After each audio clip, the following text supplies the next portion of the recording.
Guys আজকে হচ্ছে আমার 4th সেমিস্টার এক্সাম, তাই সকাল সকাল চলে এলাম গুসকারা স্টেশনে, কারণ এবারেও আমাদের এক্সাম মানকর কলেজে। আর আমার সাথে যাচ্ছে আমার এক বন্ধু। না মানে ওর এক্সাম নেই, কারণ এক্সামের মধ্যে একটা রিয়েল এক্সাম হয়ে গেছে, মানে বিয়ে। শুধু আমিই বাকি।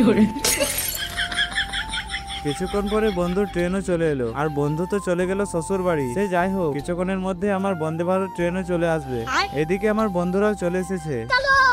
এখন আমরা যাব খানা জাংশন স্টেশনে, কারণ ওখান থেকে আমরা মানকর যাওয়ার ট্রেন ধরবো। দেন কিছুক্ষণের মধ্যে আমাদের ট্রেনও চলে এলো। এখানে এসে দেখি ওভারব্রিজের অবস্থার ব্যবস্থা হয়ে গিয়েছিল, তাই আমাদের এইভাবে লাইন পার করতে হচ্ছে। আসলে এরকম করা ঠিক না। এদিকে আমাদের বন্দে ভারত চলে এলো। দেন কিছুক্ষণের মধ্যে আমরা চলে এলাম মানকর স্টেশনে। এখানে এসে অনেক বন্ধুর সাথে দেখা হয়ে গেল। এরপর গুটি গুটি পায়ে চলে এলাম মানকর কলেজে। তোমরা কি কোনোদিন এখানে এসেছো? কমেন্ট করে জানিও। কলেজ গেটে ঢুকে লিস্ট চেক করলাম, কারণ রুম না পেলে এক্সাম তো শেষ হবেই, তার সাথে বাড়িতে আমার রাম ধোলাই হবে।